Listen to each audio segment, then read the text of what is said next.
Assalamualaikum warahmatullahi wabarakatuh. Saya Gani Livina Suwardana dari kelas 11 IPS 1 ingin menyampaikan dampak penyebaran COVID-19 bagi Indonesia. Yang saya hormati Ibu Nun selaku pembimbing ekonomi di SMA N 38 dan teman-teman sekalian.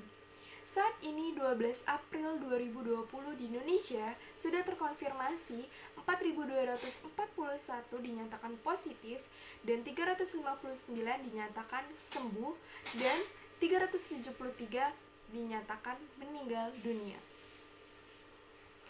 Virus ini sudah dinyatakan sebagai pandemik yang artinya dapat mengganggu stabilitas pertumbuhan ekonomi negara-negara di dunia tanpa mengenal batas termasuk Indonesia yang sudah terkena wabah COVID-19 ini. Wabah virus COVID-19 diproyeksi menciptakan kerugian ekonomi di seluruh dunia mencapai hingga 4.962 triliun rupiah dengan asumsi kurs 14.300 rupiah per dolar Amerika Serikat.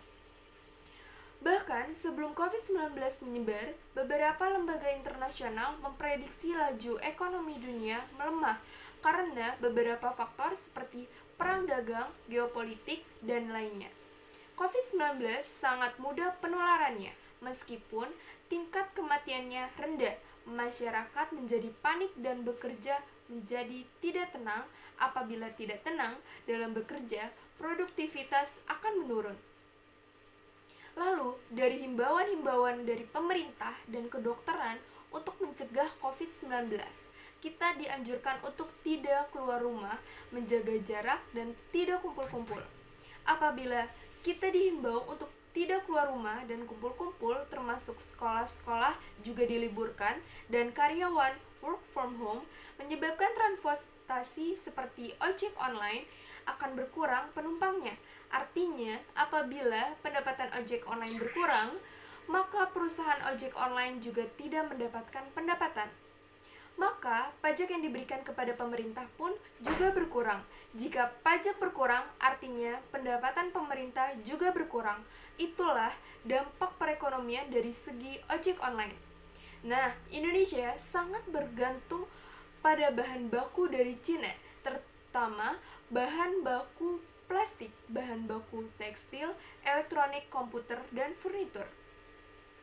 Dengan minimnya bahan baku akibat banyak produsen dari Cina yang tidak beroperasi, maka akan banyak perusahaan di Indonesia yang melakukan efisiensi melalui pemutusan hubungan kerja atau PHK. Dengan begitu, masyarakat yang terdampak pun tidak lagi memiliki sumber penghasilan. Otomatis daya belinya pun akan menurun. Pekerja informal di Jakarta juga banyak yang menghasilkan mulai berkurang akibat kejadian ini. Sebenarnya pekerja informal inilah yang paling merasakan dampak akibat virus corona ini. Sehingga banyak dari mereka yang tidak mempunyai penghasilan cukup sehingga memutuskan untuk balik ke kampung halamannya atau mudik terlebih dahulu.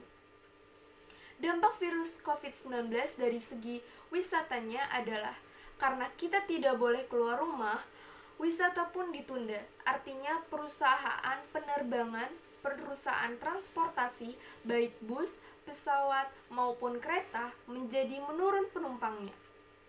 Apabila jumlah penumpang berturun, artinya jumlah kendaraan yang dioperasionalkan pun ikut turun. Jika misalkan sebelum COVID-19 transportasi yang disediakan adalah 15, setelah adanya wabah COVID-19 ini, jumlah kendaraan menjadi 1. Itu pun juga tidak banyak penumpangnya. Alhasil, supir pun menganggur. Jika perusahaannya kuat, karyawannya tidak kerja pun masih bisa digaji sampai virus ini selesai. Namun, jika perusahaan itu tidak banyak uang, karyawannya akan langsung di PHK atau dikurangi gajinya. Lalu, jika perusahaan transportasi kekurangan penumpang, artinya pendapatan tidak seperti biasanya atau menurun. Artinya, pajak penghasilan yang disetor ke negara pun ikut menurun, begitu pula hotel. Apabila sektor wisata menurun, maka tidak ada orang yang ingin tidur di hotel. Jadi, hotel akan sepi. Apabila hotel sepi, karyawan akan dikurangi. Apabila jumlah karyawan dikurangi, maka pendapatan atas hunian hotel menurun dan nantinya juga akan berimbas ke pengurangan pajak yang akan disetor ke pemerintah. Selain itu, ada dampak bagi yang mempunyai rumah makan. Karena orang-orang yang dihimbau untuk tidak keluar rumah, maka orang yang menahan diri untuk tidak makan di luar. Hal ini menyebabkan rumah makan menjadi sepi, yang menyebabkan pendapatan rumah makan pun juga berkurang. Jika pendapatan berkurang, otomatis ada resiko PHK-kan karyawannya karena rumah makan tidak laku dan tidak ada uang untuk membayar gajinya. Akhirnya, salah satu pilihannya adalah mem-PHK-kan karyawan itu, bisa juga akhirnya rumah makan itu tutup. Apabila rumah makan itu tutup, penghasilan pun tidak ada, akibatnya pajak untuk negara juga tidak ada. Artinya, pendapatan negara pun berkurang lagi. Dampak virus COVID-19 dari segi perbankan adalah apabila orang tidak mau keluar, maka bank-bank akan sedikit menerima nasabah. Oleh karena itu, banyak bank-bank yang ditutup pelayanannya, hanya disisakan beberapa, sedangkan sebagian besar karyawannya disuruh untuk bekerja di rumah atau work from home. Yang biasanya karyawannya di bank itu makan di luar, sekarang juga tidak ada makan di luar. Akhirnya menurunkan pendapatan warung-warung makan atau UMKM atau rumah makan. Berarti banyak warung makan yang juga ikut tutup. Dampak-dampak itu berimbas ke negara. Karena apabila warung-warung itu tutup, mereka stay di rumah, tidak bisa berjualan, padahal penghasilan mereka terhitung harian, bukan bulanan. Apabila tidak berjalan, maka mereka tidak dapat memenuhi kebutuhan pokoknya. Selain itu, orang tidak mampu membayar listrik, juga disubsidi pemerintah. Artinya pemerintah pun juga terbebani. Sudah pendapatan pajaknya berkurang, dibebani dengan harus menghidupi masyarakat. Itulah dampak COVID-19 untuk negara. Selain itu, banyak barang-barang yang tiba-tiba menjadi naik, seperti banyaknya orang yang memanfaatkan keadaan. Itu juga membebani negara. Negara dianggap tidak dapat menjaga ketersediaan barang yang sudah tidak dibutuhkan. Dampak selanjutnya, nilai mata uang kita turun atau depresiasi karena cadangan devisa kita habis untuk impor tanpa dapat mengekspor barang-barang kita ke luar negeri yang disebabkan oleh terganggunya produksi. Karena cadangan devisa menurun, akhirnya nilai rupiah kita pun juga ikut menurun. Apabila kita ekspor, kita akan mendapatkan devisa berupa valuta. Valuta atau devisa ini meningkat nilai rupiah. Namun, karena COVID-19 cadangan devisa kita menurun devisa ini berpengaruh terhadap nilai rupiah, makanya rupiah ini bisa sampai 16.000 rupiah dan dikhawatirkan dapat mencapai 20.000 rupiah. Jika nilai rupiah turun, hutang kita akan naik. Bisa dibayangkan berapa kenaikan hutang negara hanya disebabkan oleh penurunan rupiah ini. Selain itu, banyak juga orang yang melepaskan obligasinya karena kekhawatiran akan mendapatkan capital loss atau menderita rugi. Menurut Sri Mulyani, pertumbuhan ekonomi sudah berada di kisaran 2,3% dan dikhawatirkan dapat menyentuh angka negatif 0,4%.